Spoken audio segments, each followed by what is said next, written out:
All right. It's time to get into this video, man. It is time to get into this video. Are we ready for it? That's the question. That's the real question right now. Is are we ready?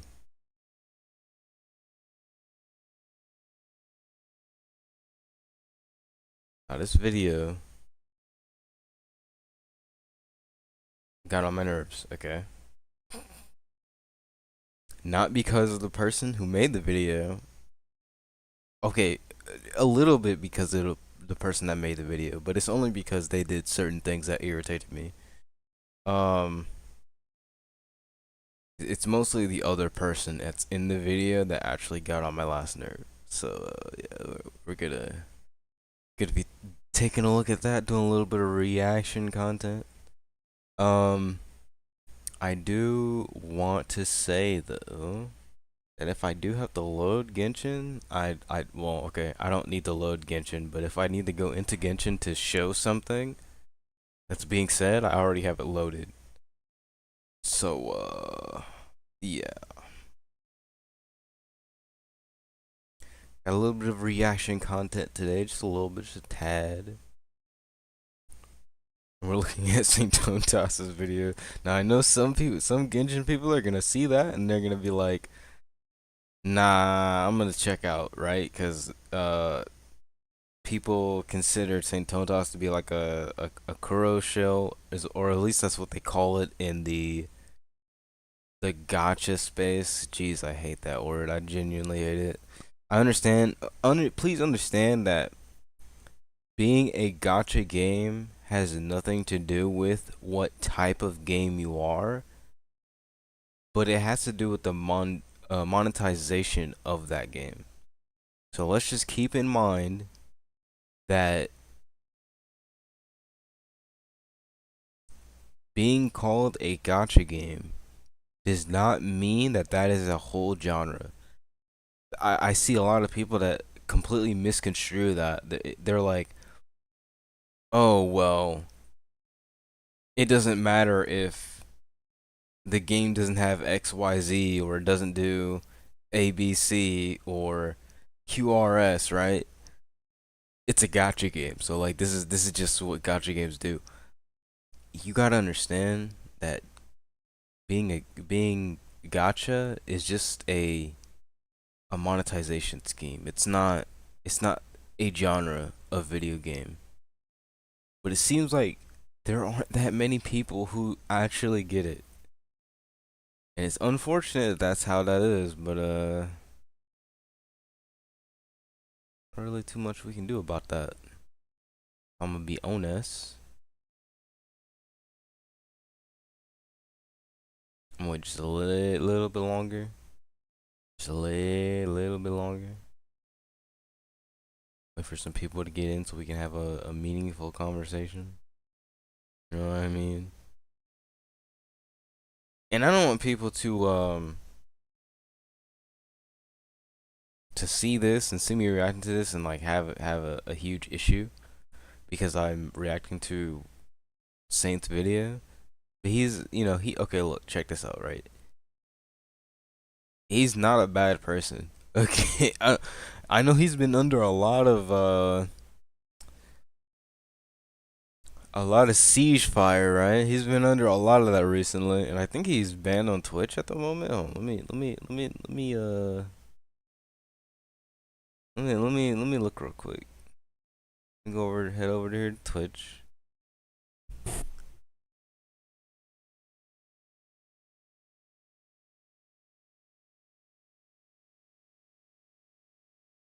If I can find the right channel.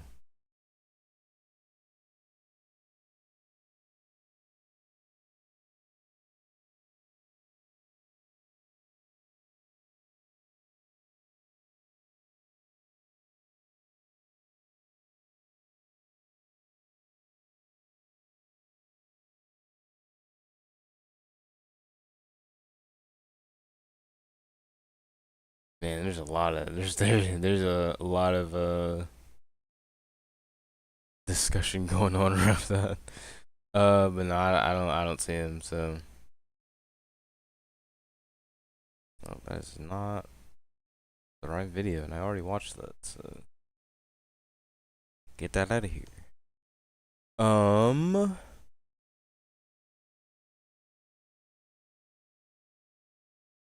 yeah, I didn't see his Twitch channel, so I think he's still banned on Twitch. So actually, I'm not really sure if I am allowed to show this. Actually,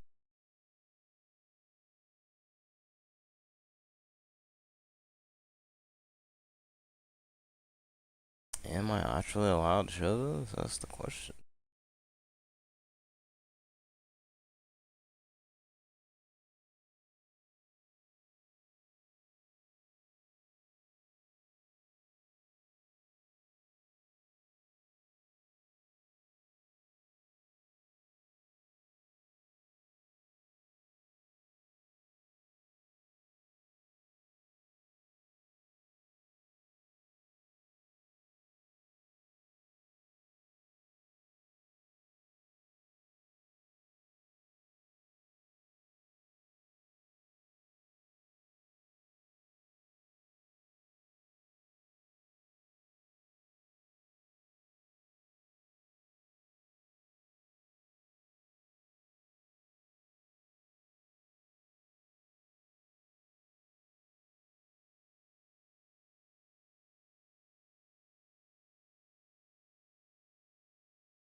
Hmm.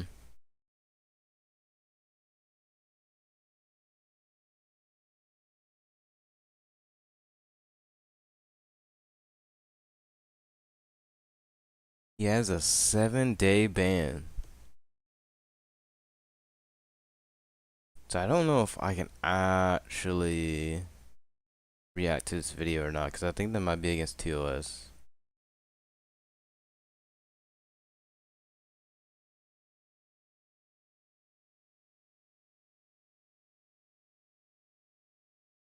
That might be against TOS. Hold on, let me see. Let's see. Can you?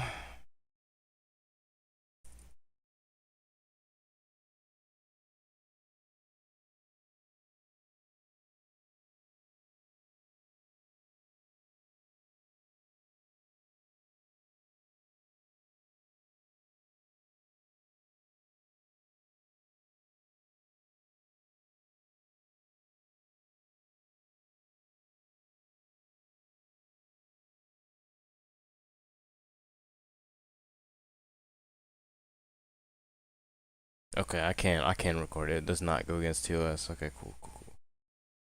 I wanted to check that out. Before I dove into this. No, we not hopping into. Well, okay, I do have it loaded. I'm just not I was just trying to make sure that I wasn't gonna get like I mean, I guess it wouldn't have mattered anyway, right? Cause like it's not like my channel like going anywhere right now. So, and that, like I said, this is a temporary channel, so like I really don't think it matters that much, even if I got banned for streaming somebody else that's been banned. But anyways, I'm not gonna frame any more of this. We're just gonna jump into the video because he already does a little bit of framing. The title of the video is "I defeated Genshin's #1 shield." Now I don't believe that is how the title was. When I first saw the video, I think he changed it. I think he's like I don't remember what the title was, but I don't remember it being defeated. And after this video, it definitely was not a defeated moment. It just wasn't. But let's get on into this, man. Let's get on into this. Also, welcome to the stream. Welcome to the stream. How we doing today? How we doing? Doing things way out of order today, man. Way out of order. But we're good, man. We good around here. So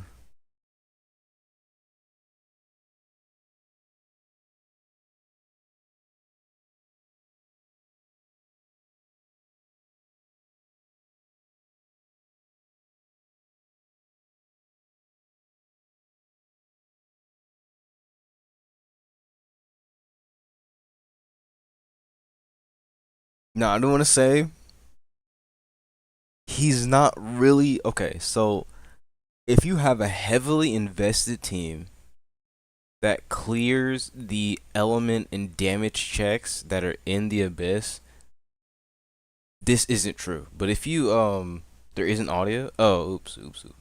I forgot about that. I forgot we're gonna start over. Okay, I'll finish my thought after we go over that again. Conversation a little bit. We're talking a little bit about power creep. We're talking a little bit about HP inflation. We're talking about how in Genshin Impact currently, right? The Abyss is one of the most unplayable. That audio's probably a little low, huh? Just a tad bit. I'm gonna raise it. It looked a little low on my end. I don't really know how it looks on Twitch out there or on YouTube. Either one of them. Very low. Oh no. All right, let's see now. Things that we've at currently, right? The Abyss is one of the most unplayable things that we've seen in pretty much the history of the game. That gets a lot easier, a lot more manageable if you, well, you know, just go ahead and pull all of these new characters. Much better. Okay, cool. So on that first part, he's not entirely wrong, right? If you are an average player and you're not heavy investing into your characters, the Spiral Abyss is low key unplayable for you, or at least floors 11 and 12 might be unplayable. 12 most definitely is probably unplayable for you. Because I'm an average player, but like I definitely I'm definitely closer to the skill ceiling of this game than most average players. And I genuinely would say that because I've seen some people that have had like highly invested accounts, but then they can't clear certain events or certain floors, and I'm like, what? You couldn't? All I had to do was X, Y, and Z, and then I just bodied the abyss, right? And I'm not saying that I'm the best at the game when I say that, but I'm trying to say that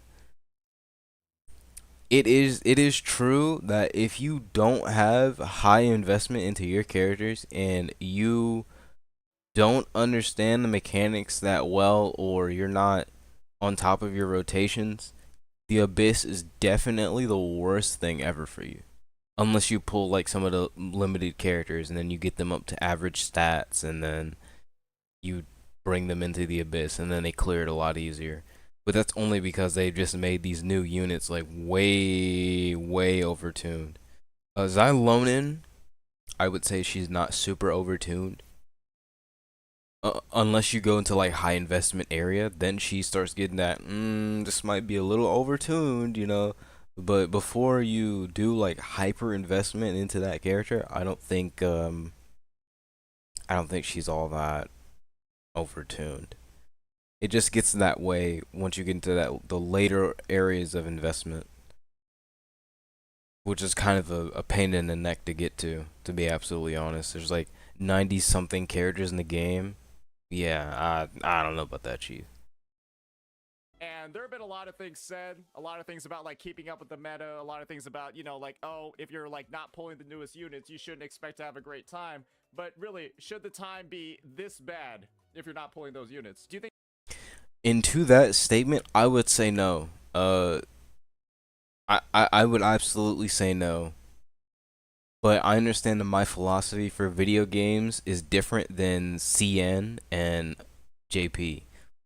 A little bit less on the JP side, but definitely on CN side. CN, well, technically CN and JP, they like pay to win stuff, while UK does not like pay to win stuff. Like we hate it over here. Like we hate pay to win over here, but over there they're pretty okay with that. It plays a little bit into prestige a little bit.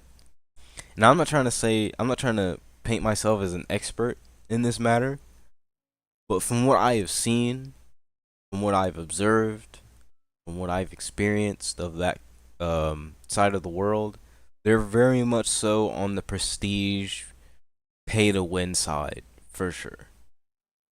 I mean, you can tell with some of the games that's over there anyway.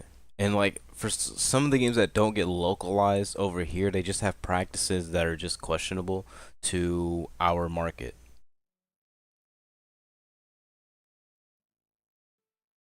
Let me go back with just one second because I gotta. So what does that say about them? You mean in terms of like the pay to win stuff, or are you talking about the game, like the characters in the game? Because if we're talking about like the units, it's definitely pay to win for the units, or at least it's not pay to win. It's pay to not play, is what I would call it. Because if you pay for these characters, like a C6 character costs. Actually, I can do the calculation real quick. It's like I think it's 300. I think it's like $320 to guarantee a character. So that times six, like you're almost at 2K, right? You're almost spending 2K dollars, right? What does it say about CN and JP players? I can't say. I can't say. I can't say.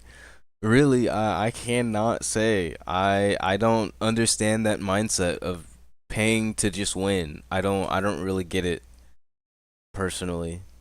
I understand why EN and UK don't like it, right? Because I'm on that side. I'm on the side of the pay to win is just kind of lame. Uh, but I don't really get why CN and JP do that. I don't know. I can't speak on I can't speak on what that says about them because I just don't know.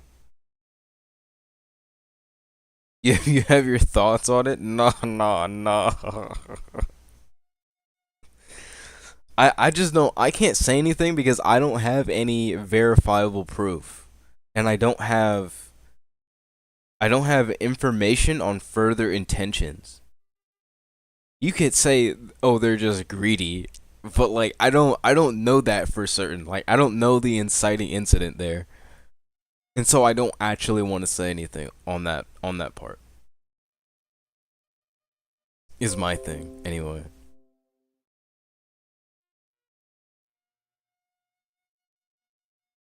Let me go back really quick because I think I might need to go back and re-listen to something. Great time, but really, should the time be this bad? If you're not, you shouldn't expect to have a great time. But really, should the time be this bad? Oh yeah, keeping up with the meta. I think okay, as a game progresses, as a series progresses, I understand the concept of quote unquote keeping up with the meta.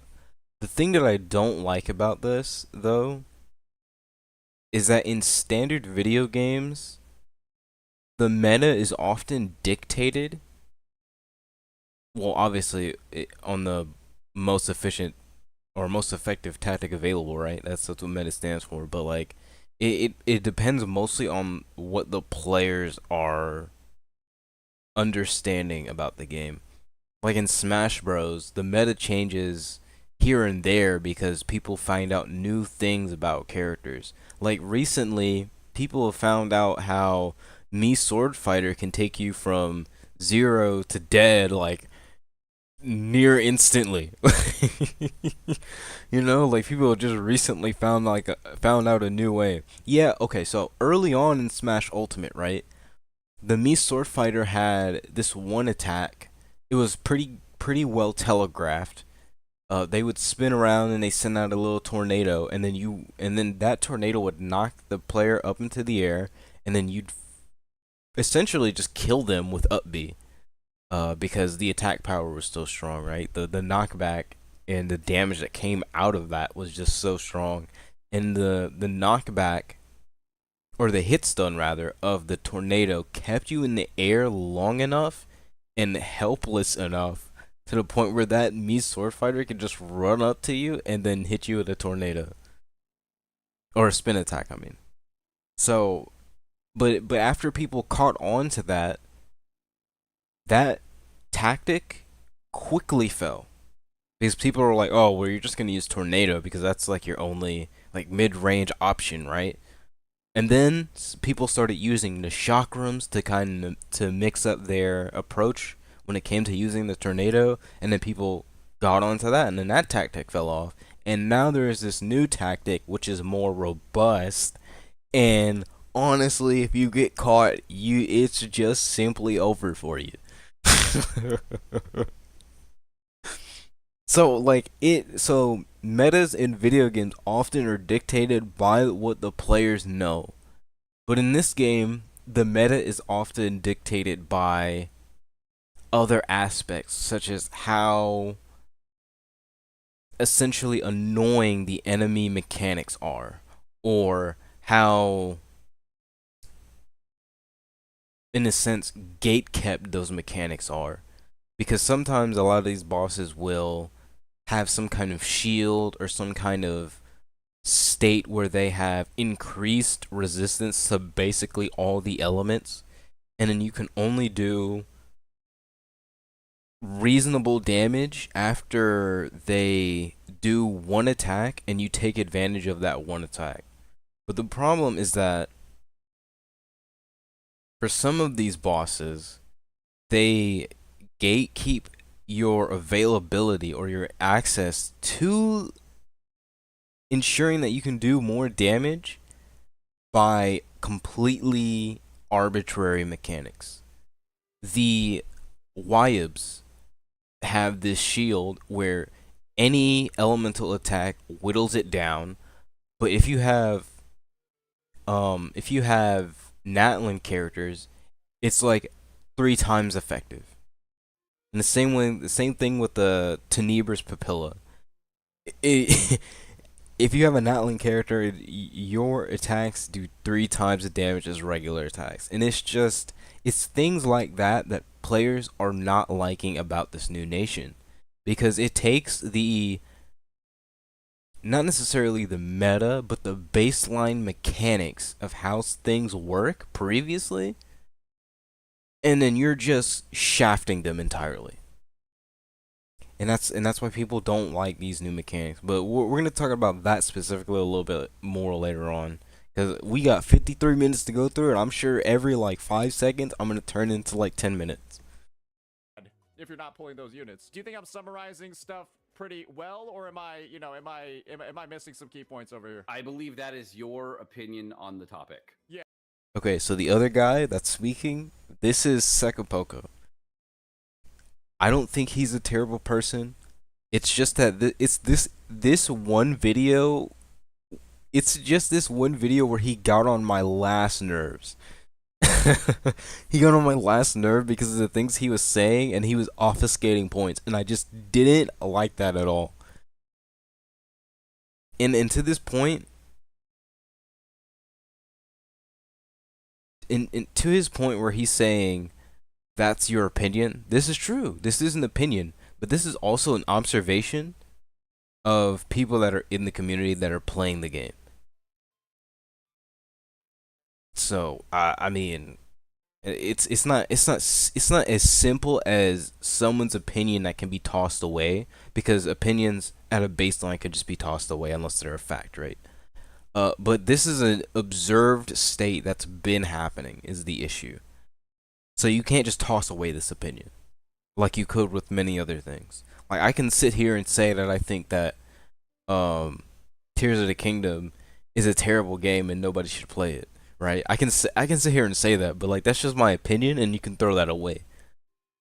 But the thing is that when I come in and I start giving you reasons as to why I don't like X, Y, and Z, then you shouldn't be able to toss that opinion away because I have reasoning behind it. Now, whether it's good or bad reasoning can also be considered an opinion. However, if I'm explicitly explaining a mechanic or design, you kind of just can't consider that a opinion, right? Because if I'm saying this mechanic does X, Y, and Z, you can't say that's an opinion because that is exactly what that mechanic does. Now that, to be fair, that only applies if the person in question is actually explaining what the move or what the mechanic actually does. It's kind of, it kind of gets muddy if they don't really understand what's going on. But yeah, let's get back into this. I just had to go over that just a little bit. Yeah, okay. Yeah, that's fair. Yeah, let's hear a little bit from you then. So you are of the opinion, from what I can tell, that Spiral Abyss is too difficult without the newer units, or Okay, so Spiral Abyss is too difficult. Okay, I just want to say, when we're talking about difficulty, I think we need to understand that difficulty is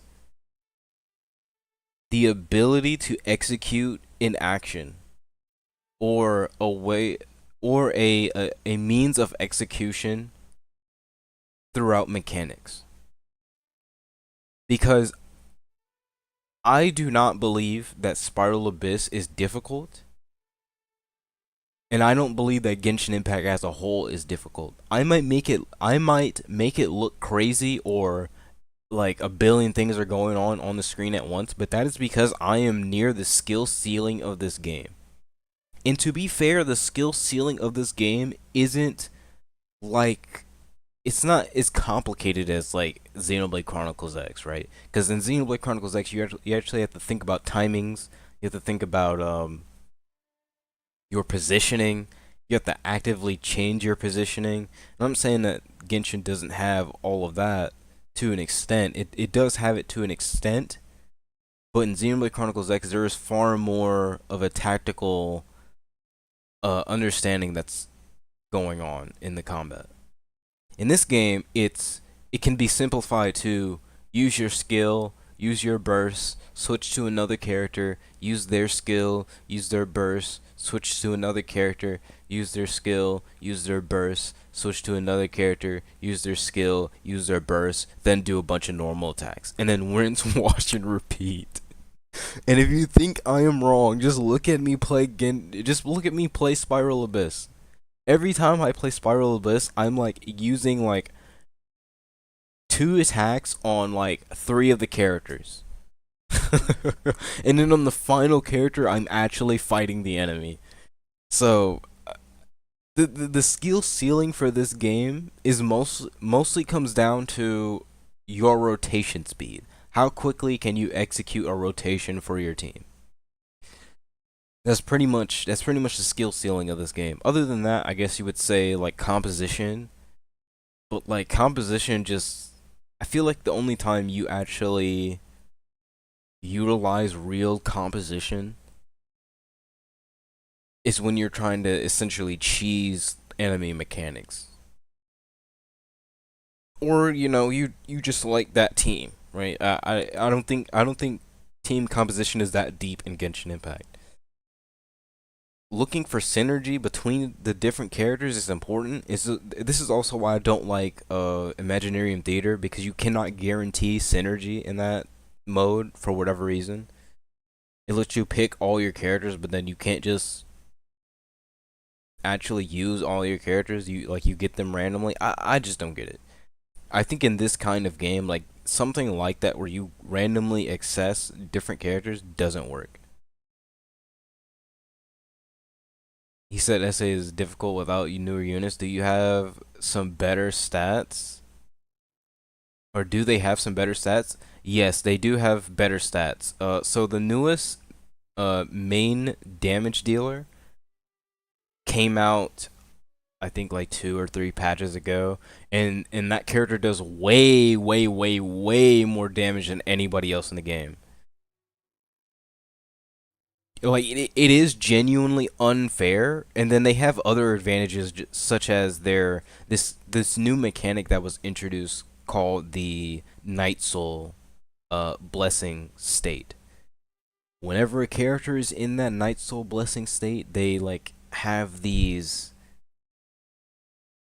auras around them, and then they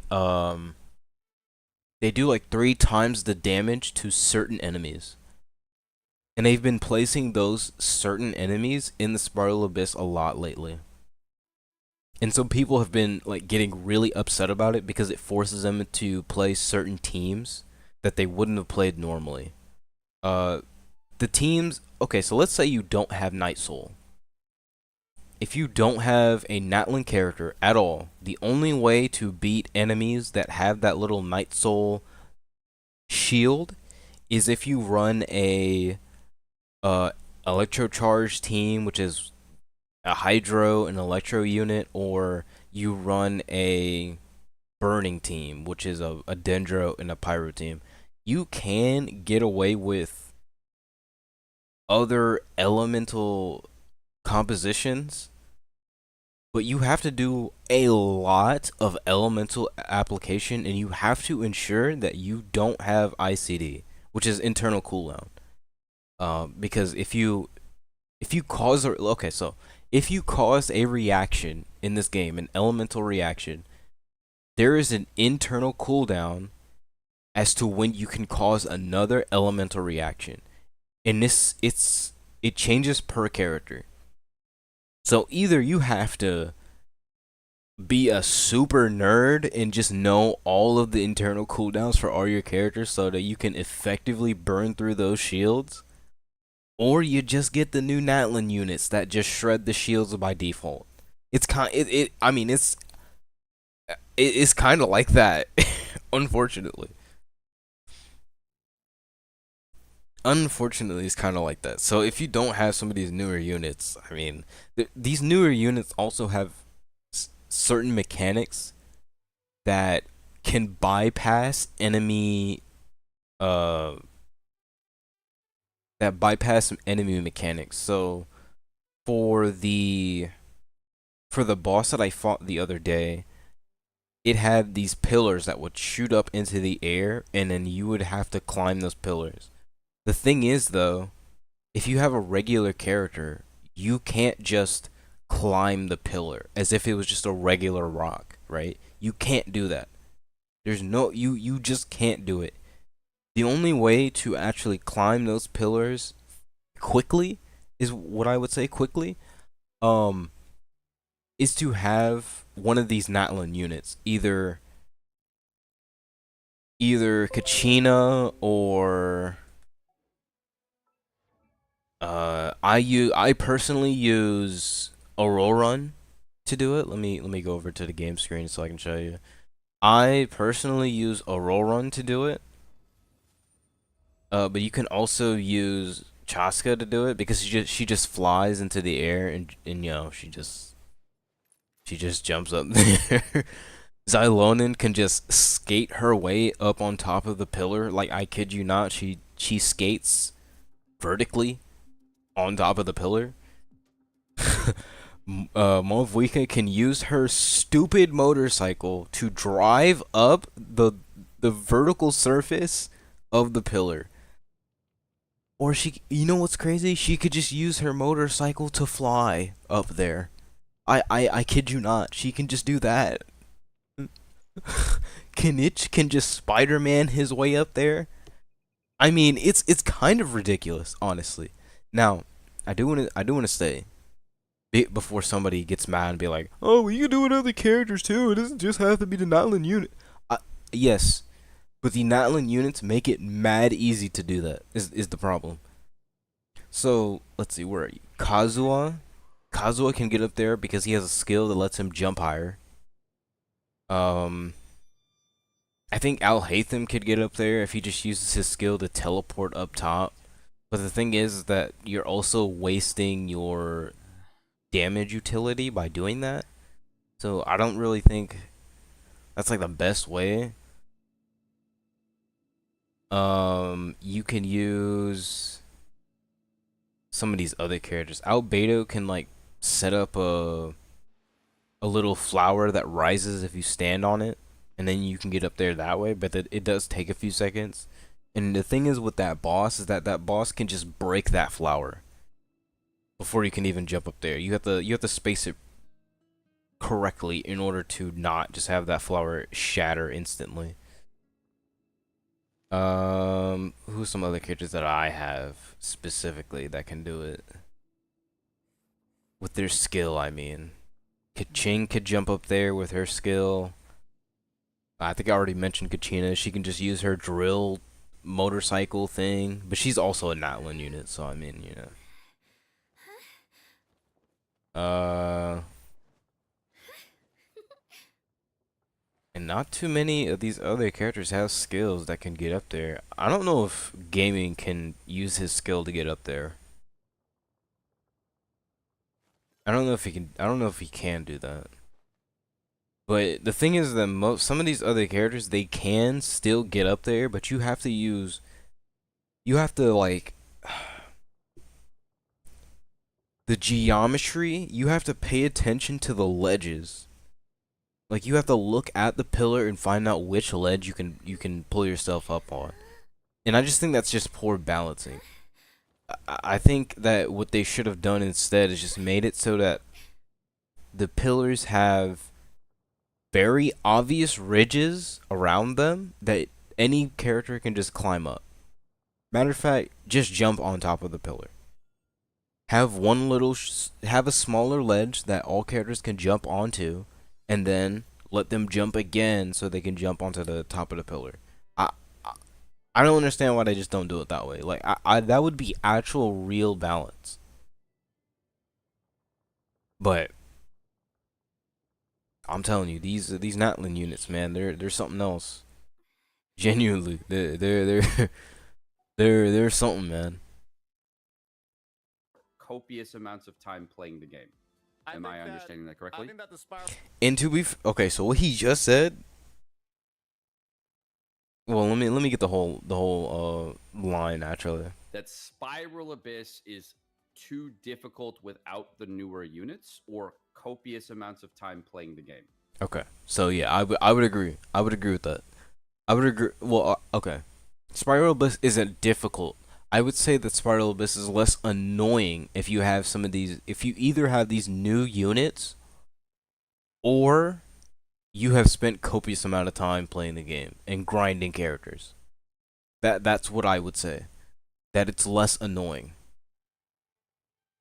Because if you spent a copious amount of time grinding out your character's materials, then I'm certain that they could just unga bunga their way through the bosses, right? I'm quite certain.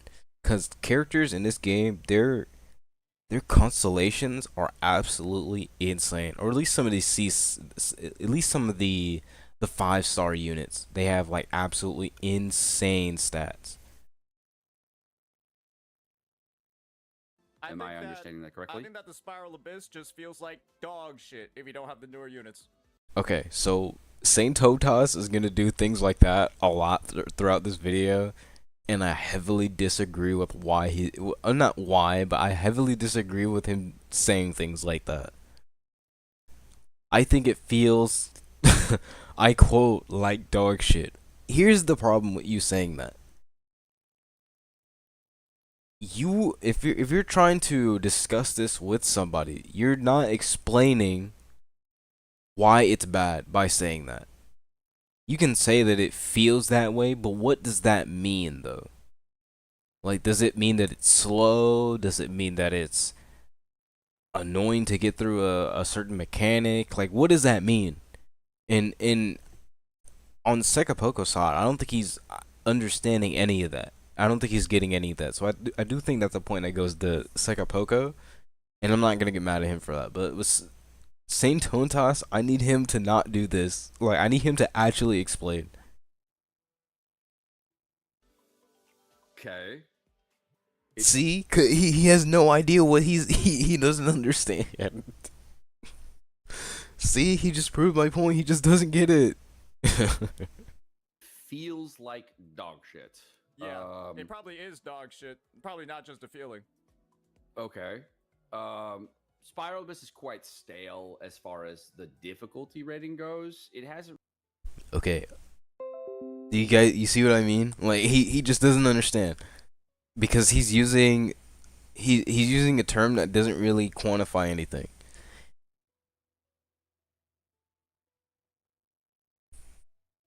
Hasn't really been hard for a while. Just as a bit of framing, Oh wait, he might How be. often, like, how many hours a day do you play Genshin Impact? Like actively play the game, Yeah, give or take every day. Like, how often you play? How many hours? hour and a half, Hour and a half? maybe. Because yeah, I play like 3 accounts. I'm doing dailies. It takes on 3 accounts. It takes that long to do dailies. Usually there's an event, so I spend like 30 minutes on the event on all accounts. Don't just stream the And game then for like like 6, 7 hours a day though. we yap a lot, bro. Mm-hmm.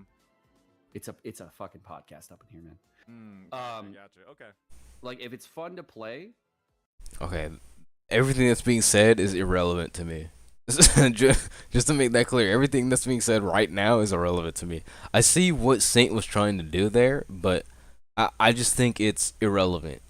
And the reason why I think it's irrelevant is because Sega Poco is at a point in his account where he doesn't really need to sit down and grind materials for a lot of his characters. Or at least I'm gonna sit here and assume that because he thinks that Spiral Abyss isn't difficult to any regard, right? But then again, I also want to say that difficulty in Genshin Impact really comes down to your rotation speed. It really just boils down to that. For you to sit here and manipulate AI and their behaviors, or position yourself in a well, that's also technically just manipulating AI. I did it recently in the Spiral Abyss where you remember the water crocodile? I moved over to the wall so that he would chase me. And the reason why I did that is so that he wouldn't be moving all across the stage and getting away from me when I needed him to be right next to me. So that's me manipulating the AI, right?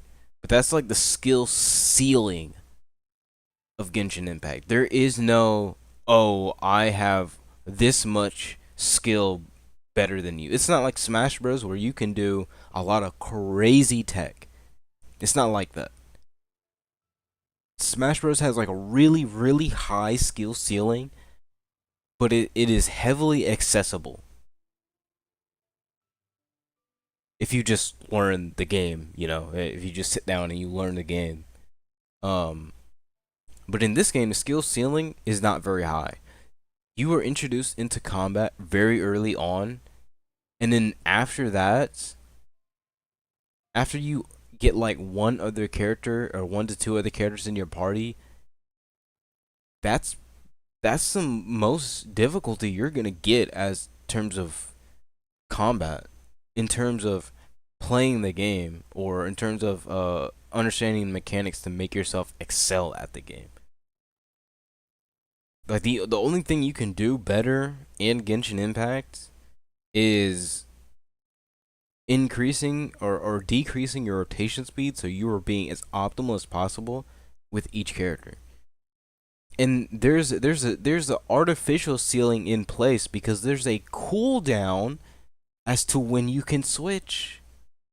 There's a cooldown. So there's a hard coded difficulty ceiling in the game. So it just can't get that much harder. it'll go for like 3 hours or so. Maybe four. Yeah. When there's a new Spiral Abyss, it could be like 6. So when it's a new Spiral Abyss, you're like grinding. You're grinding floor 12 for like 6 hours a day, basically. When the new Spiral Abyss comes out. Just one time. Yeah, just After one that, time. we don't even touch it. Okay. Yeah, one time. Okay. Gotcha. So like we go. It's not really grinding it. We're like, okay, does this work? No, this doesn't work. Oh, does this work? No, this doesn't work. Oh, this work? Oh yeah, this is dope. So like, Gotcha. I think another thing with difficulty in this game, or at least when it comes to Spiral Abyss, it's understanding elemental reactions and which elemental reactions are the most efficient. I know for a fact that an Aggravate team would be highly efficient on the first half of the current Spiral Abyss if and only if that second boss didn't exist.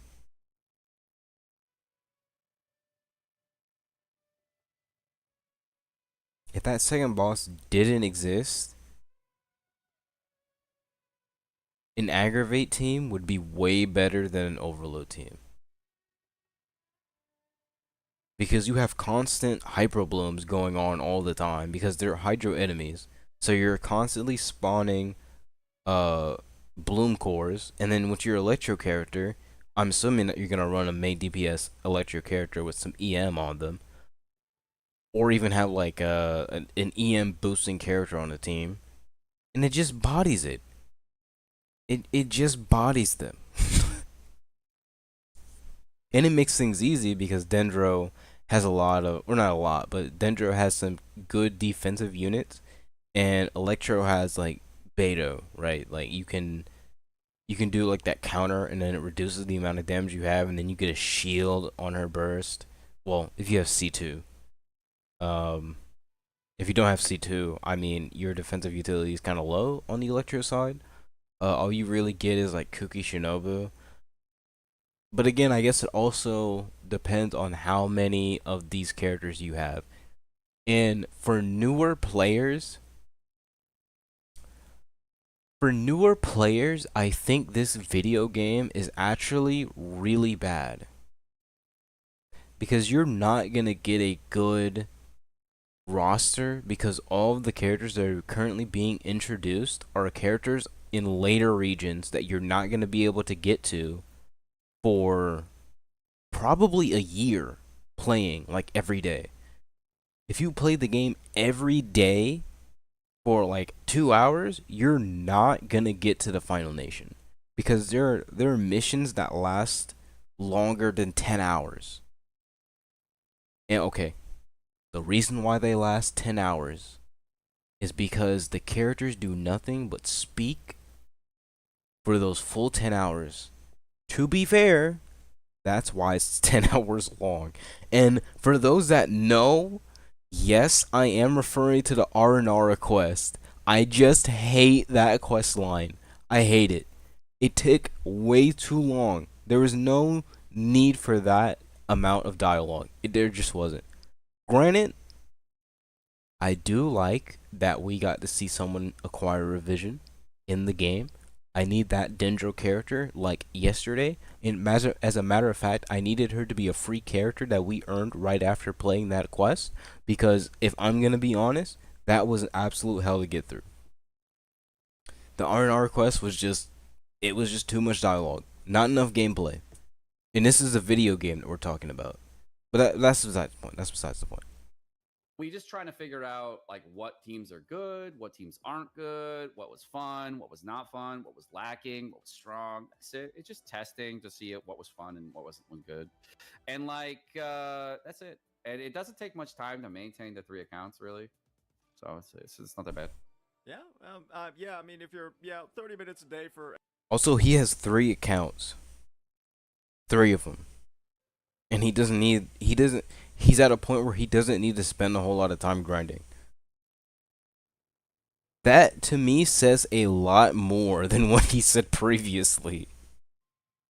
Because I know how much ridiculousness you have to do in this game in order to make characters stronger. I mean, either he's extremely lucky with his artifact pulls, or he's just spending loads of money refreshing his resin, which you can only do like maybe I think it's 6 times that you could do that every day. It's nuts. It's just nuts. Like the grind in this game is ridiculous. I will say the grind in this game is better than the grind in Warframe. Warframe's grind is so infuriating to me. 1% chance for this drop to occur, and then I need 2 other parts to build a thing that I need, or not even that I need, but like a new Warframe, new content for this game, for another option that might make some other mission easier for me down the line, and then I have to wait 72 hours for the thing to be built. It's look, the grind in Warframe is crazy. every single account, or maybe less, depending on if you're like skipping events or something. Yeah, that's not too crazy. Well, it's my job, so I gotta have to do it. Yeah, true. So I play HSR and WoW at the same time. So it's a conglomerated effort of about 3 accounts over You know, I was gonna ask a question about. Okay, do I don't want to be that guy, but like, cause I'm gonna sound like a boomer if I say this. I'm gonna sound like a boomer if I ask this question, bro. But I really gotta know. Do we actually consider playing video games a job? Do we actually consider it that? As a matter of fact, you know what? Give me a second. I'm gonna go look on Google real quick. Define job. A paid position of regular employment.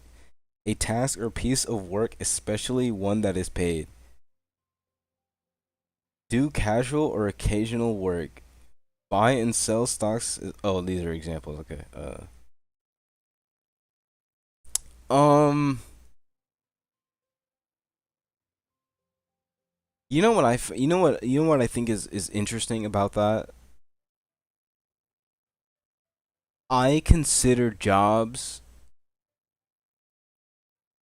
something that inflicts a little bit of misery into your life. But the payoff is that you get a living wage and you have opportunity to make your life better. That's what I. But when people say that my job is playing video games, it makes me think that that's not the reality of the situation. But maybe that makes me a boomer, even though I'm definitely not a boomer.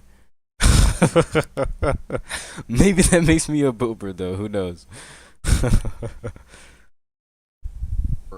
With Wuthering Waves and Genshin, all done in about an hour and 30 minutes. So that's like the total gameplay. And then like after that, it's like a bunch of like just, did you try this? No, I didn't try this. Did you try this? No, I didn't try this. I don't really want to try this. And that's it.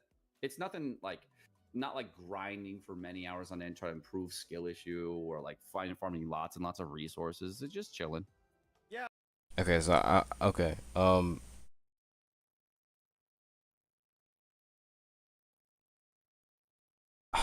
Okay, so the problem here is perspective, right? If you let's say that you are a top 5% player in whatever game that you're playing, right? And it in every like national or tournament event is like a regular day for you, right? You sitting at that position saying, "Oh, it's not that bad of a grind, you know. It's actually pretty easy."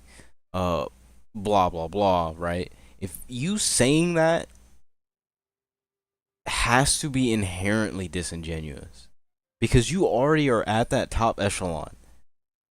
You are not you have already went through the experience of essentially crawling through the mines, right? You've already went through that experience. Unless you were just that good from day one, right? And some people are that talented. But like for most people, I think this issue is more of an average person issue than a top echelon issue. If you're one of these giga whales, right, spending like tens of thousands of dollars on this game, I can't take your opinion seriously. I just can't. If the game is that easy for you and you have like C6 units for every character in the game, no wonder the game is easy. Like no wonder the game is easy for you. To be fair, there is a little bit of skill that needs to be present, but it's only a little bit of there's only a little bit of skill that needs to be present because it's just skill. It's just your team rotations that needs to be a thing that you understand. And you also need to understand that you shouldn't be running dual DPS unless those are characters that specifically can be ran as dual DPS. So I've seen a whole team of people. I've seen people run a full team of just DPS characters and they had no supports. And I'm sitting here like, what are you doing? But yeah, people that understand their composition and understand rotations, if you have C6 Unix for every character in the game, of course it's gonna be easy to you. Like, the characters are just busted at C6 anyway. Do we know if that one person pays for stuff? It's his job, remember? It's his job. It's his job, remember? I mean, you kind of have to spend in this game. Okay, so a lot of the top content creators for this game, they don't do all the events, right? They don't do like the events where you would earn the free currencies in the game so you can actually go get these characters. They don't usually do those events. They just spend money because they can do that, right? If you have access income or excess income, not access, if you have excess income, you're probably just gonna spend the excess income because you don't like need it. It's kind of like throwaway money, right?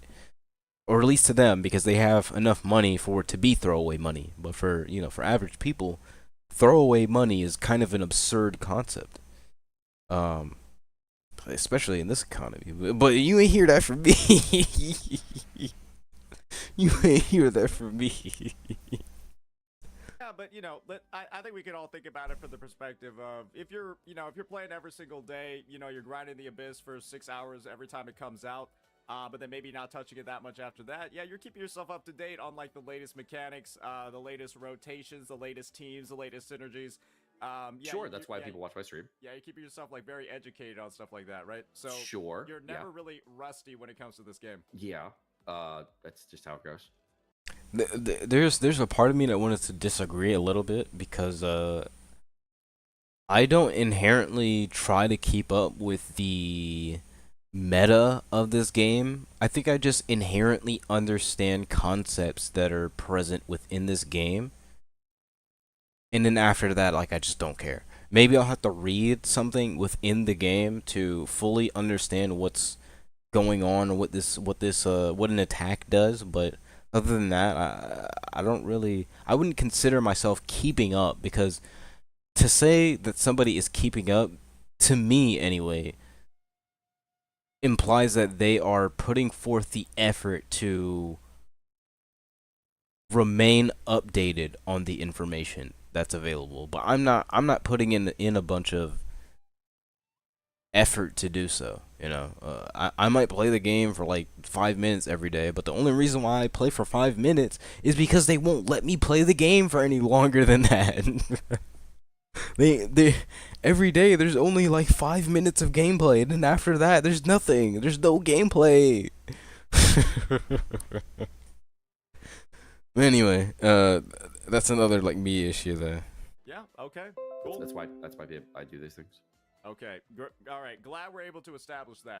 By the way, that little notification sound that keeps happening, I don't know how to turn it off, and I don't feel like looking up how to turn it off either. It's a browser thing, and I just don't know how to turn it off, and I just But if it is bugging you, I am sorry. So, I guess just to talk a little bit about myself and Genshin Impact, yeah, I mean, I'm playing this game maybe, what is it, 2 hours a month, maybe 1 Yeah. hour a month, something like that, a bit less. Sure. Because Okay. let's just be honest here, right? The game is you learn like a couple of rotations. For some teams, you learn a couple of rotations for some teams, and then you just kind of like, you get them open up on your notepad. You run through them once or twice, and then you're done, right? You're like good. You don't really have to do anything else. You learn maybe a couple of like iframes or dodges that you need to do. Each character has only like 2 buttons, right? You learn like a couple of iframes and dodges for like a couple of the bosses, and you kind of just move forward from there, right? And then you just Okay, so everything he just said about the how do you play this game is absolutely right. It's not like Xenoblade Chronicles X where you have a bunch of different attack options and you have a bunch of different buttons that you can press to do different actions or different skills that you can use. It's not like Xenoblade Chronicles X. It's not like that at all. You only have 2 abilities, and then you just have your basic normal attack. Which, by the way, most characters in this game do not use their normal attack. In okay, in higher level gameplay, right? Higher level. In areas like the Spiral Abyss, like if you want to optimize your rotations, there's a lot of characters in this game that you will never ever see their normal attack animations. A lot of them. And when I say a lot of them, I mean like there are 3/4 of the cast where you will never see their normal attacks. Is it unbalanced? Honestly, you know what? It's probably less than 3/4. It's probably more like 1/5, right? Or not 1/5. It's probably 4/5 of the cast. You'll just never see their normal attacks because they're useless.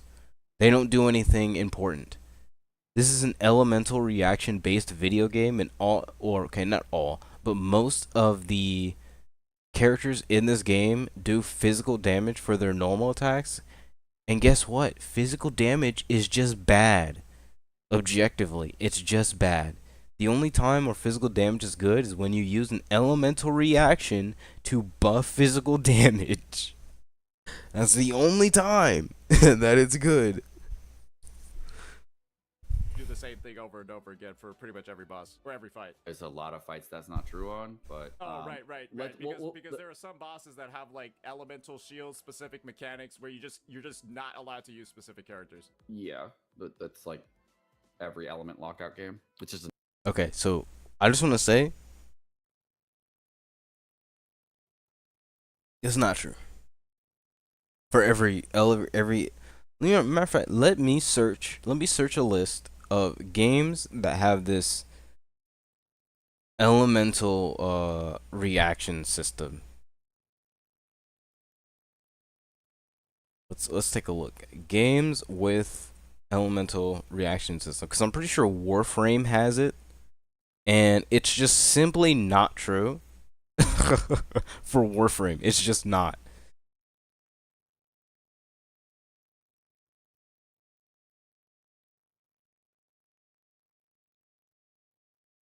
And if I'm reaching, I would say Pokemon definitely doesn't do things like that. So it's definitely not true, right? But Warframe does have things specifically like that, and it just doesn't work that way.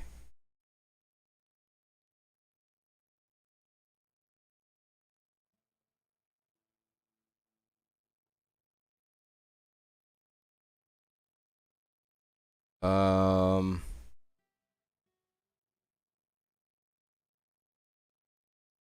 can you damage a fire choo choo with a fire weapon? Let me check. Let me look at that. Fire choo choo.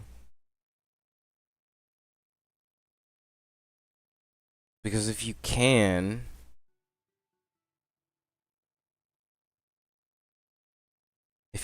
then like there's just definitive proof other than Warframe, right?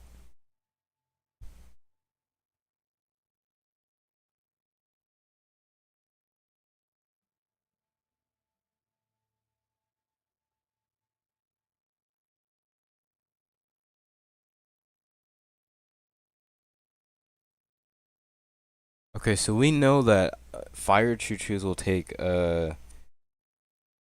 essentially like like multiplied damage from ice attacks, right? We know that. And then ice choo choos will take multiplied damage from fire weapons.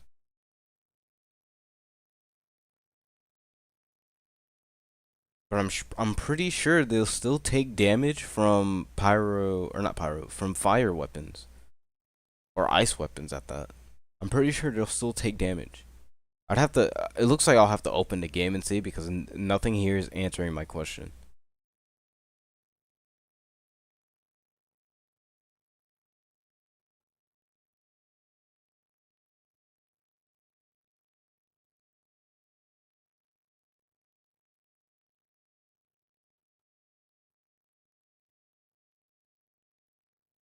I'm not really seeing any. I'm not really seeing a list of other games that have like that elemental system.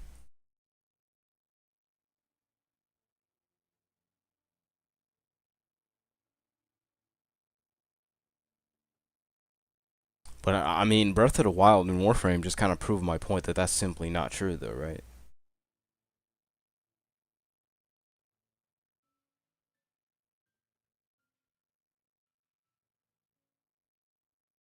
Because in Warframe they have like elemental shields, and then in or some things take a little bit more damage from other elements, right? And then in Breath of the Wild, yeah. So Breath of the Wild and Warframe just outright prove that that's simply not true, simply and objectively not true. An elemental system game. Like any game with an elemental system has lockouts for elements. I don't think I think that we're being a little bit I do feel like we're being a little bit loose on the definition of elemental lockouts over here, right? Where it's like, oh, you don't want to use this character because it has a boss that it's resistant to, right? Versus, Well, if it's a Hydro Slime, I ain't gonna bring Nebulet. exactly, right? Because you're literally If it's in Wuthering Waves and they're Havoc resistant like crazy and it's a bunch of Havoc enemies, I'm not gonna bring fucking Danchin. yeah. Okay, this comparison is inherently disingenuous. In Genshin Impact, if you attack a Hydro Slime with a Hydro character that only has Hydro damaging attacks, they simply do not take damage. At all. No damage. But if you go into Wuthering Waves and you attack a... Okay, let's just use this exact example. If you use if you use Danjin against an enemy that has Havoc resistance, they still take damage. It's not that you're locked out of using that character permanently because they do a certain type of damage. Like those are not the same. Those should not be inherently comparable because they are not the same. Now, if you had that Havoc character, right? If you had Danjin and you attack the Crane boss that has like Havoc resistance, and every time you hit that boss with Danjin, it just took no damage at all, then it would be the same, and then you could use that as a good comparison. But that's not the case. They have like 60% resistance. So you still have the ability to damage them. But here's the other thing. Even if they have resistance, you can stun that enemy as long as you continue to deal damage over time. Or if you parry their attacks, their stun meter decreases, or their stagger, I think it's the stagger bar or something like that. If you parry them, or if you do a counter attack, or if you perfect dodge. Well, actually, I don't think perfect dodging lowers the stagger bar, but if you do counter attack or parrying, it lowers it. It lowers the stagger bar, and then you can just fight the enemy after that. Like this is a disingenuous comparison. Yeah, I totally understand that. But then we get into the realm of, like, let's just think about the pony, right? That little electro pony that's in the second side of the Abyss, where Sure. you literally want to make sure you have, like, your ICDs are lining up. Your ICDs are, like, lining up to, like, ensure that you're dealing enough elemental ticks to, like, break the shield in time. Otherwise, it's going to start bouncing around like it's in fucking My Little Adventures. You know? This is true. So I tried doing the essentially the optimal way to deal with it, or not optimal, but the suggested way, which was bringing cryo because there's a cryo damage bonus, and I brought Ayaka, okay, Ayaka used to be like the best cryo damaging unit in the game, but she was like best for freeze teams, But I brought that team, and I was doing a ton of elemental application to the enemy. The shield never broke. I could never get the shield to break. Uh, it was in fact an ICD issue, so I just couldn't do it with that team. But then I turn around and bring a burning team, and that shield gets bodied. So I mean, I still brought the correct element character to that fight, and then I just couldn't do it because of ICD was causing a ton of issues for me. I think if they're gonna have elemental shields like that, ICD shouldn't matter. I think it should still cause the reaction. I understand the cooldown on an actual enemy, but if it's on a shield, I think that shouldn't be taken into account. Stuff like that, right? Keep in mind that it's been an hour that I've been talking about this stuff, and we've only gotten through the first 6 minutes. I'm telling you, I'm gonna take 2 seconds and turn it into like 30 minutes. I basically can just use Emily and Dea and just watch it fall off from the sky. Yeah, exactly. Yeah, he's using the burn tin, yeah. There are specific units that, because of like the specific things built into their kit and how much they shill the design of the boss, they Okay, that's another word that he uses way too often in this discussion, and it does get really irritating the more it keeps happening. make the fight absurdly simple and easy. And if you don't have them in, it becomes an absolute nightmare. But there's a lot of characters that do that, though. Like, a lot. Yeah, I don't think that's a good thing. Wait, to have a lot of characters that can beat the bosses in different ways? To have bosses that are specifically designed around owning one or, like, like 1 or 2, maybe 3 characters on the roster, and then they absolutely trivialize it. And then if you don't... Okay, so what he's saying is that he doesn't like it when certain characters make a boss mechanic completely arbitrary, which is understandable. If it's not bad that a bunch of characters can do that. It's bad that certain characters have that kind of advantage over other characters. That's why it's bad. That's why it's mechanically bad anyway. If I can just fight the enemy, then it's okay. Because let's say that you had to fight all these bosses in the overworld and you were using your standard overworld team. And then your team is like a hydro main damage team. Let's say that. And then all of a sudden you're fighting a boss that is immune to hydro. What are you going to do about that? Like you're completely you're messed up, right? Like you're locked out entirely right now. Now, to be fair, no one's gonna run a purely hydro team, right? I think you'd be a little insane to do that. If you don't have an animo unit, but even if you have an animo unit, like what does it matter? You're gonna swirl hydro and then do no damage because it's immune to hydro. You'll do that one tick of animo damage, and then after that, it's a wrap. And that's the problem. That's the problem that he's talking about. Don't have those bosses, You want me to might list as well them all? go, There's a lot. There's like- 96 characters in Genshin, so I can list every single character that will get through this mechanic. There's a lot. Yeah. If we could sit Lolly So here's the thing.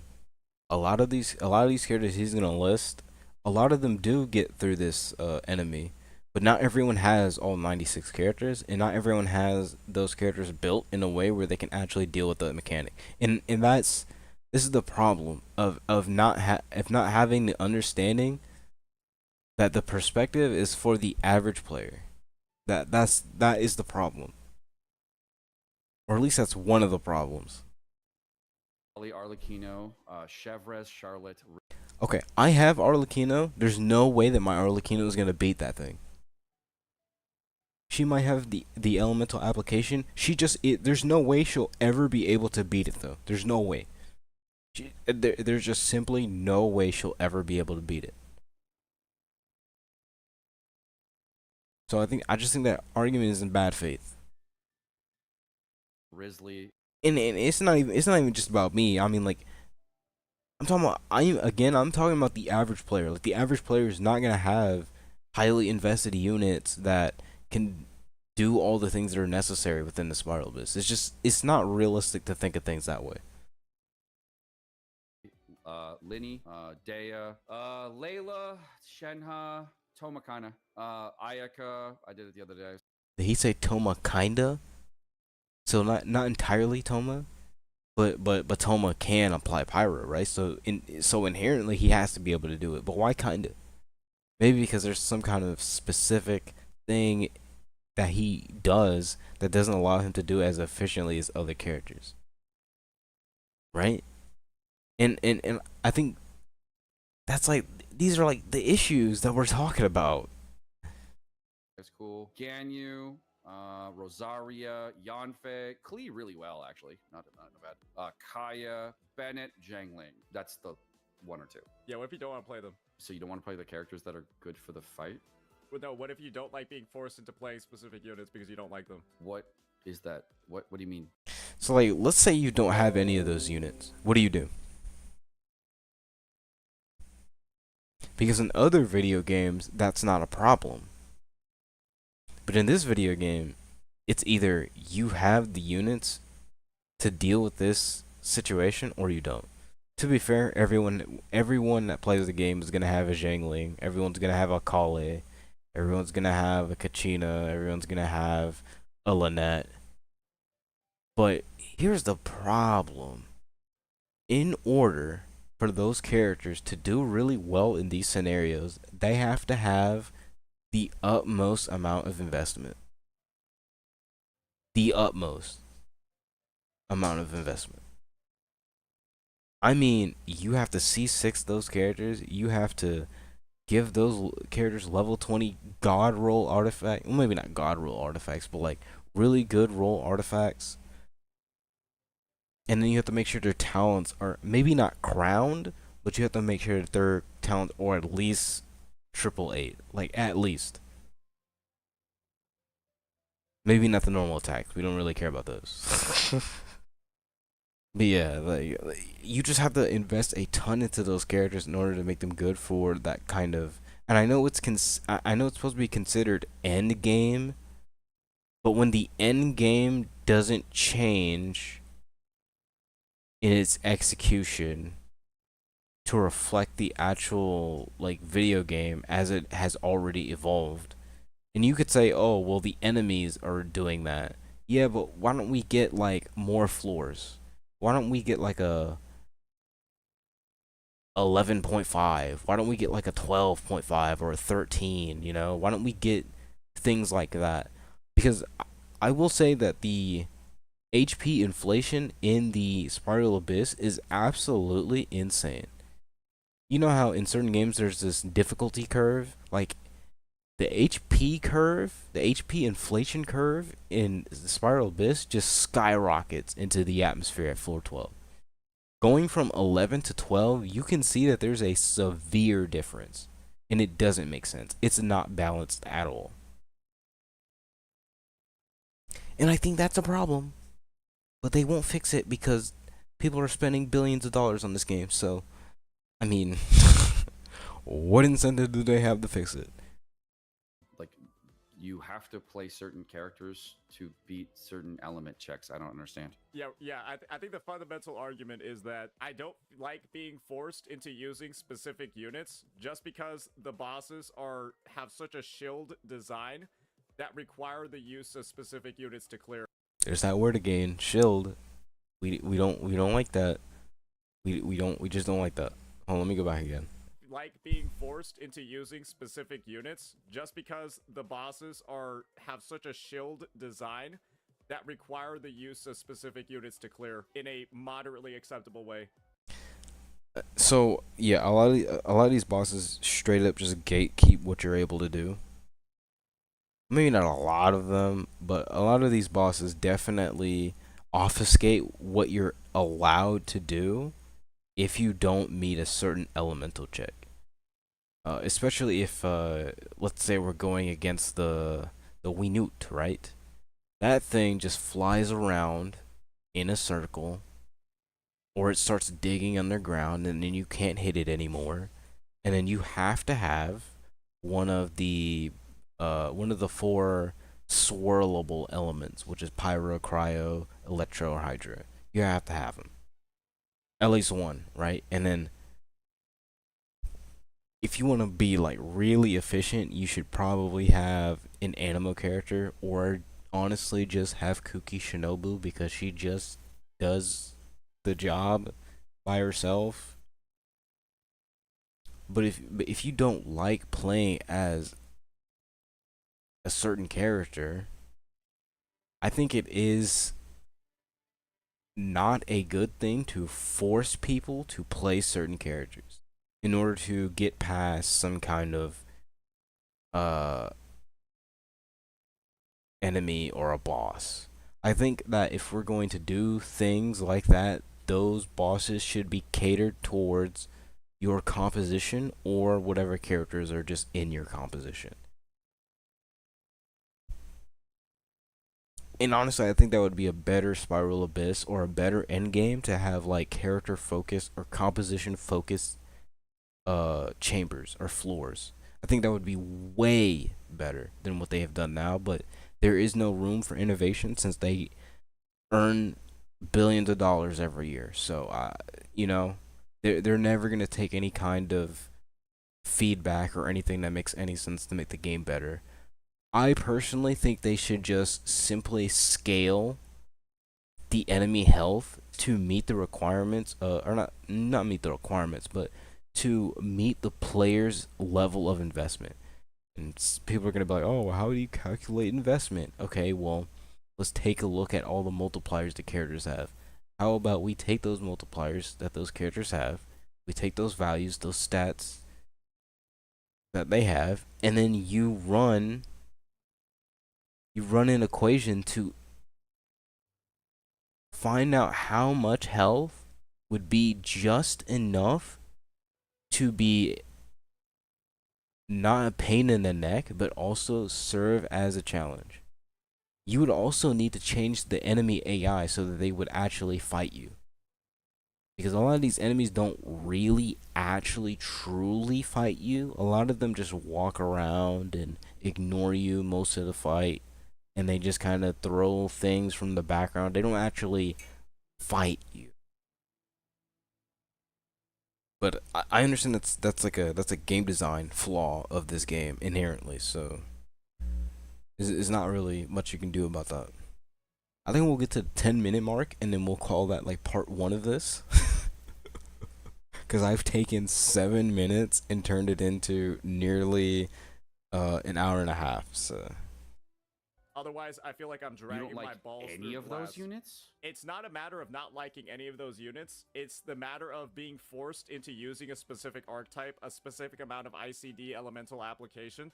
Otherwise, like, you feel like you're just playing the game like an absolute idiot if you're not using them. That's how all elemental lockout systems work in literally and objectively not true. Literally and objectively not true. all games Nah, with elemental restrictions. I don't think that's a I don't think Use that's Chang correct. Li versus fusion resistant bosses and have a great time. Yeah, Is it The thing is that him saying he doesn't understand that you can do that and it'll be just fine. He doesn't understand that. And if we're gonna use Wuthering Waves, well, unfortunately, buddy, that game does not work in your favor. You can use those types of characters, and those enemies will have that kind of resistance, right? But you can still use those characters and still beat the boss within a reasonable amount of time. You can do that. You might not beat it as fast as some other teams or some other characters, but like you can still beat it within a reasonable time. And the thing is that the skill ceiling in Wuthering Waves is a lot higher than it is in Genshin because you actually have to pay attention to enemy attacks. You have to parry, you have to counter, you have to dodge. Like you have to actually dodge, and then if you perfect dodge, you get more. I think it's Forte Circuit in that game, and that allows you to use like a stronger attack or a different like ability. Not to mention that Wuthering Waves has way more attacks than Genshin Impact. Genshin Impact has 3 attacks. It's your normal attack, it is your skill, and it is your burst. That's all you get. But in Wuthering Waves, you get skill, you get attack, you get Forte attack, you get normal attack, you get your echo attack. And certain other characters even get an additional attack. And then you also have movement options like dodge. You have To be fair, Genshin also has a dodge, but they don't have like a dodge mechanic. They just give you invincibility on your sprint. Um, on you also have the grapple in Wuthering Waves just has way more combat options, and so the combat ceiling is far higher. Or not the combat ceiling, the difficulty ceiling is far higher because there's a lot of things you have to account for, like in real time combat. But in Genshin Impact, you can kind of cheese a lot of stuff by abusing like dash and burst invincibility frames. Like you don't really have to have to engage like that in Genshin Impact. You can kind of just BS your way through a lot of things, and you can BS your way through some things in Wuthering Waves with like your intangibility on your burst. But other than that, and you can still get hit during your dodge. By the way, you're not fully intangible. At least you're not intangible at the tail end of it. If you do a perfect dodge, man, you get rewarded so heavily. But if you like mess up your dodge, you can still get hit. And I get that's the same for Genshin. You can still get hit during a dash because you have to do it through the initial frames. But there is no reward for doing perfect dodges, other than being able to do your next attack and not taking any knockback or not taking damage. But like Wuthering Waves goes that extra step further. Easy? No, obviously it's way fucking harder. But I can use Chang Li against every other boss in the game, and she's gonna perform exactly the same against every boss that isn't fusion resistant. Exactly. And even the fusion resistant characters, you can still play the same. It's just gonna take you a little bit longer to beat that boss. Right, so there's no positive benefit to bringing those characters, but there are negative benefits. Yeah, right? there's a negative benefit against. Okay. Saying that there's no positive benefit to bringing those characters, I think the positive benefit for bringing that characters are their intro and outro skills. That's another thing that Wuthering Waves has. Wuthering Waves just has so much depth in that game compared to Genshin. Not as much as Xenoblade Chronicles X, okay? Xenoblade Chronicles X has way more depth, but Wuthering Waves just has way more depth than Genshin. Genshin, you use one or two abilities on a character, then you switch.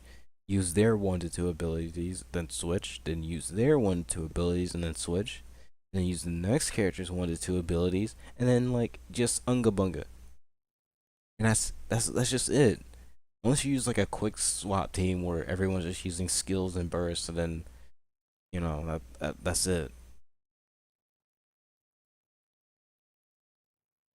Like the skill ceiling again, it just isn't that high in this game. Against like So I just listed a bunch of characters that do it. Those are the ones that did it easily. There are other ones that get through it as well. Those are the ones that are easy ones to get through. You can get through it on Zhao. You can get through it on. I would not say that those are easy. Dia definitely does not easily break through that shield. Because she might do pyro damage, sure, but she doesn't do enough application, or she doesn't do fast enough application to just burn through that shield. Unless you like specifically bring like Emily, right? If you do the Emily Dia combo, then like it doesn't really matter how much pyro application she does. In that sense, and I don't think that's a correct thing to say. Same with Toma, like he's not really, burning through that shield. Genuinely, he's just not.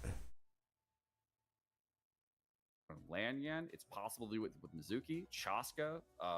You can use. Let's keep going. Oh, Nebula can get through too if you use him with Sitlali or one of the other characters. But yeah, What's just- your favorite just- character in the game that you want to play against the Seahorse? Just So the problem that Sagapuku's like running into is that he's trying to solve the problem and he's not trying to actually understand the issue at hand. He's just trying to solve it. He's just trying to solve him trying to beat the Spiral Abyss, but that's not his issue. It's not about beating the Spiral Abyss. It's about the concept of the HP inflation, the essential gatekeeping with certain mechanics for these bosses, or even some of the enemies, because there are enemies that just straight up ignore damage unless you break through their Night Soul shield, and it's just a pain to fight. And then if you don't do enough damage within a very short amount of time, by the way, it's like for maybe 20 seconds, which is like one rotation, and it's hardly 20 seconds. It's more like 15 to 17 seconds of downtime for that enemy, and then right after those seconds are up, then it just gets his Night Soul shield back. Like it's not it's not just the bosses that have mechanics like that. And there's different variations of that specific enemy that I was even referring to. Just name one. I don't think the boss specifically, the seahorse, really matters. I think it's just fundamentally, right? No, Yeah, so he's talking about the concept. He's not talking about like the boss itself. He's specifically referring to that concept of the bosses blocking out the use of certain characters because they aren't as efficient, right? Or they just don't do any damage, any meaningful damage to the enemy with that mechanic that's essentially gatekeeping. If you have a vaporized team and you have to fight the Tenebra's Papilla, good luck. If you have a melt team, good luck. If you have a freeze team, good luck. If you have uh a crystallized team, which I surely hope you don't have a crystallized team, but if you do, good luck. Like you're just not gonna beat it that way.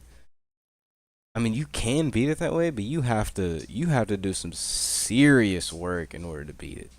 I mean, like you have to be a sweat in a way. no, you created an argument around a specific thing, and you're telling me that you can't play your favorite character versus it. I listed a larger character. You said Okay, but he said okay, so what he said is correct. He's talking about he can't use his favorite character. Well, okay, he never said favorite character, but he can't use certain characters against a specific thing, which is this mechanic of essential gatekeeping. And then he says, "Oh, well, I listed." You're not actually listening to the actual issue when you're saying these things.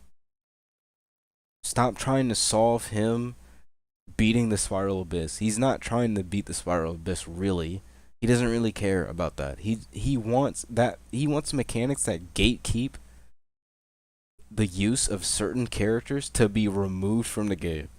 And I agree. I want those mechanics gone too. I think it's unnecessary. Now, if let's say if they have these shields, they do they will dish out more damage if they hit you. Okay. I'm okay with that. But they still take the same amount of damage. Okay, I'm okay with that. If they have that shield up, I just better not get hit. I think that would be better than them just obfuscating all damage because they have some dumb shield.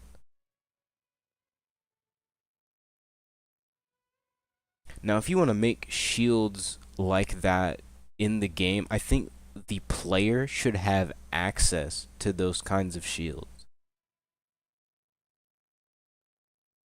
I think if the enemies are going to have shields like that, the way that they have them, I think the player should have access to shields like that as well. Or let's do the reverse, right? I have to use an ability to use a shield or even gain a shield. How about the enemy have to use a skill or ability or whatnot in order to gain its shield? So that if I do enough damage to it while it's in the animation of spawning its shield, that I can break that attack. I think that would be better design than them just having a shield that you can't break. unless you have certain characters that can actually interact with that shield in a meaningful way. And then they have like 60% damage resistance to all elements. Like I just think that's ridiculous. What if I don't want to play those characters? Who do you want to play then? So think about it So, this like- way. And then he asks, "Who do you want to play then?" Which tells me that he does not understand that it's not about what character he wants to play. It's about that mechanic. That's the problem. It has nothing to do with what character he's trying to play. It's that mechanic that he has an issue with. There are better ways to design that type of mechanic, and I just listed two. I just described two, bro. I just did it just now. The Seahorse boss has a baseline resistance to Electro, right? Sure. Why is it that I can't just use any other DPS that's simply not Electro against it? Why do I need all these You specialized can. tools? All these like Okay. You can, except you're still not going to do a whole lot of damage because it has that shield. And I don't think he gets that. It had, okay, so let's say this. It has an electro shield right now, right? The enemy has an electro shield. So it takes 60% less electro damage, right? Why can't you just bring any other character in the game to deal damage to that enemy? And just be able to do like an efficient amount of damage. But it has the shield that obfuscates electro. Actually, I just solved the problem right there. Because technically, the current electro shield obfuscates most damage, and he gains like a ton of resistance to all the elements while he has the shield up. But if it's just an electro shield and it takes less damage from electro, you can. Oh my gosh! I just solved the problem.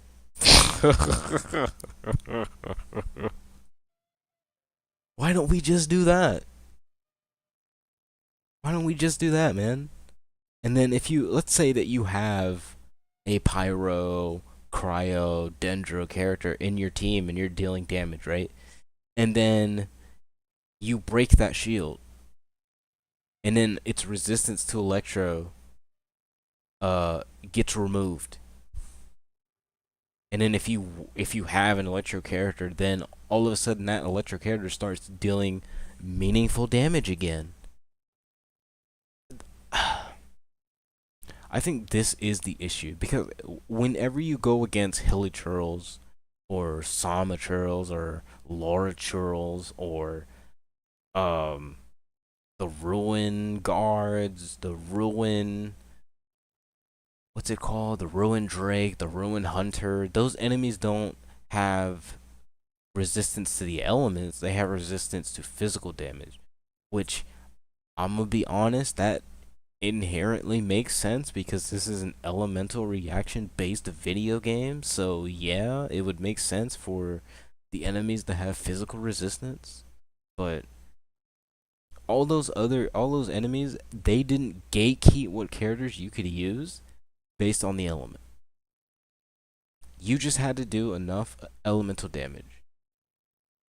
So if a character comes out and they obfuscate a certain element's damage by having some kind of elemental shield, again Electro, all the other elements do the same amount of damage regardless. They just have higher resistance to Electro. I literally just solved the problem. The Seahorse specifically has a bunch of damage resistance to all the other elements, but once its shield is broken, it has less resistance. That's the problem. It has unnecessary amounts of resistance on top of having that electro shield. So I would understand if it has electro resistance because it has the electro shield, but because it has resistance to all these other elements, that's the problem. But anyway. specialized tools in like units. Name the mechanics. character you want to play, so I can help you. So you just said if I wanted to play New Valet, I actually don't have him, so we're just using it as an example, right? Pick any character. I need this Solali on my team if I want to use. No, the no, Valet. just name a character, dude. Name a character. What do you want to play? That's literally what he was doing. Then you cut him off, and then you told him to do the exact thing that he was already doing.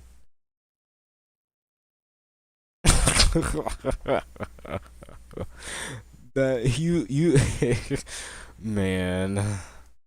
I want to play Zhao against it. Farazan, Farina, Zhao, Cloud, or Tenor works just fine on that. Okay, so what he just named. Okay, here's again. This is a problem of perspective. Not everyone is gonna have all those characters, and they're not gonna be at the investment level that they need to be to in order to actually deal with that enemy. They're just not. Not everyone's gonna have that. And if you want proof that not everyone's gonna have that, give me a sec. If you want proof, right?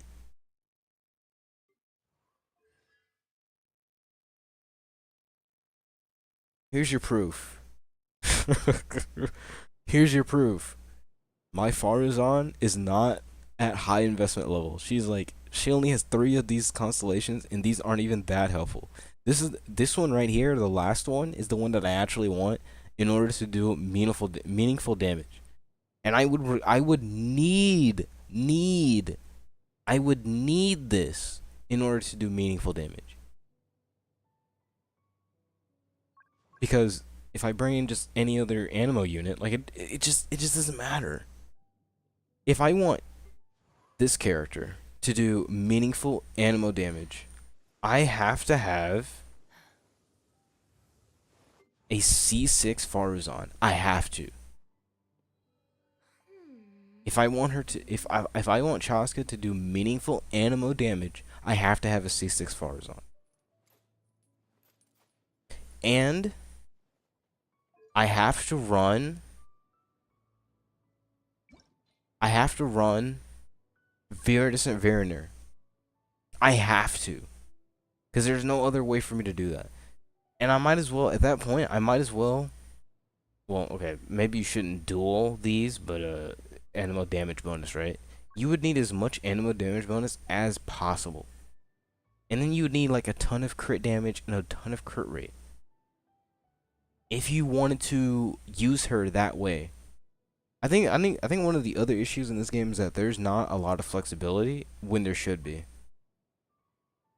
There just isn't. There just isn't a lot of flexibility when there objectively should be.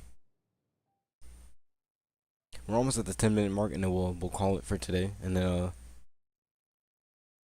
maybe tomorrow we'll go into the next part again. We'll see. Fight, you can actually get through Electro Shields quite easily with Animo if you do it at the right times. If you are not a player that plays. Alright, so most players, I'm gonna let you know right now, most players are not gonna be gaming so hard where they're trying to time their Animo application exactly when they need to do it.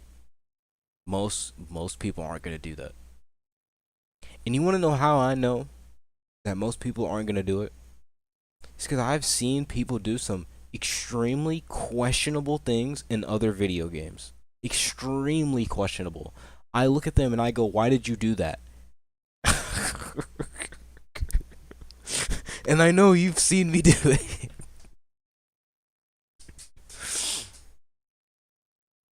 So I know that people aren't just gonna and aren't gonna think to even do things like that. It's just not gonna happen. Zhao consistently, it's not really a recommended strategy because it is harder to play a character that's not suited for the situation. You can get through, it's just much more difficult. I did it earlier on my free-to-play account.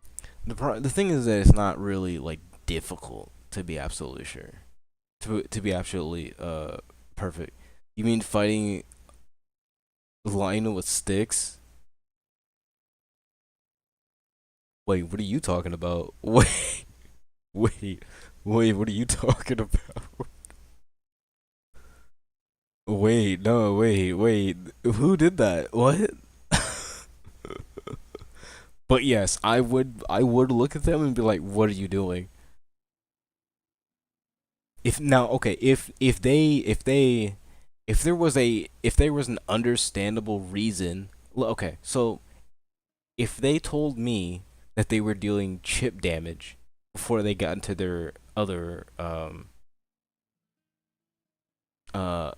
weapons, I would somewhat understand. I would somewhat, it would still be questionable, but I would somewhat understand because of how Breath of the Wild's weapon system and durability works. But yeah, that is definitely a questionable thing for people to be fighting Lionels with sticks. But there's a Lysel sword right over there, just on the ground. Like, why are you not using that? Yeah, I've seen people do some odd things in like Smash Bros. I've seen people do odd things in Metroid. Definitely Metroid Dread. I've seen some people do things in Metroid Dread, and I'm like, why did you do that? Because it often ends in them getting killed. So it's like why? Why did you do? Made no sense. Yeah, but that just proves that most players aren't gonna play like that. They're just not. There is the once you have played video games enough, you kind of well, okay, I can't speak for everyone, but you kind of understand underlying game mechanics when they're shown to you because it's such a gamey thing. But when it comes to Genshin Impact, people just aren't gonna average people just aren't gonna be trying to perfectly time their damage windows. They're just not gonna do that. I know people today that still have no idea how to do rotations in the game, and they run like triple main DPS on their teams, and it's like why, like why? I know people today that do that. So average players just aren't doing things like that, bro. They're just not. On a Farazan, Farina, Cloud Retainer, Xiao team. So Fully free to play.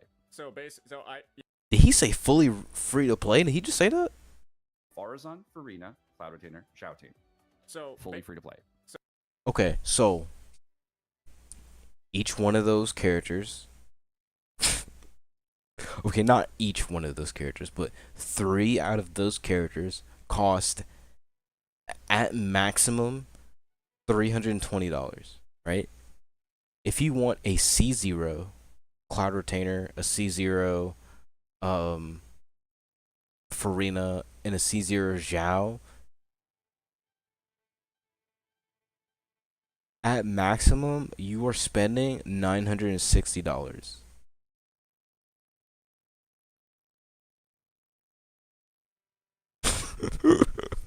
Like, it's not free to play. It just isn't, bro.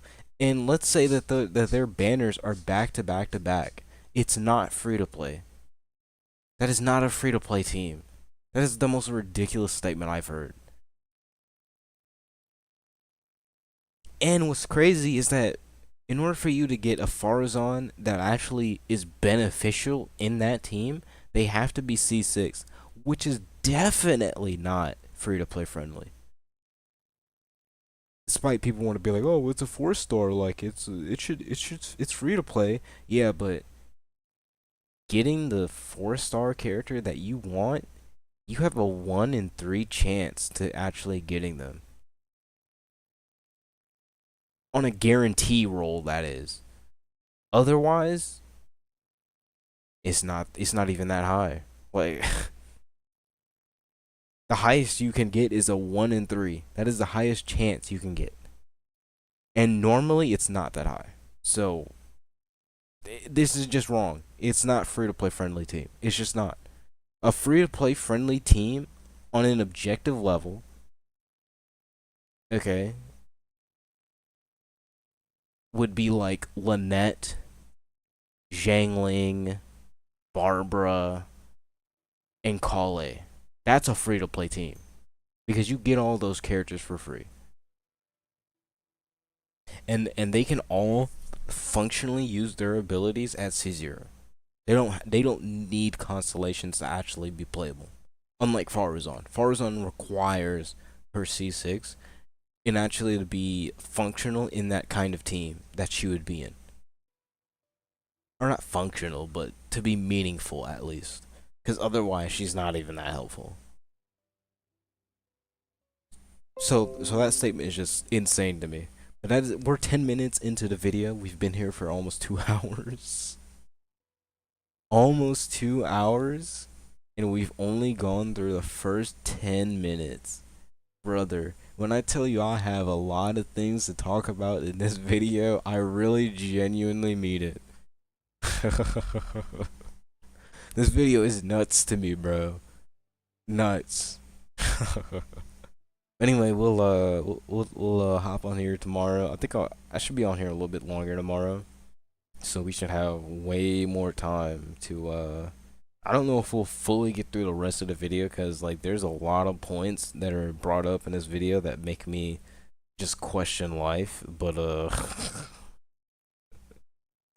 but yeah, we'll hop on here tomorrow then. So I will catch you guys in the next one.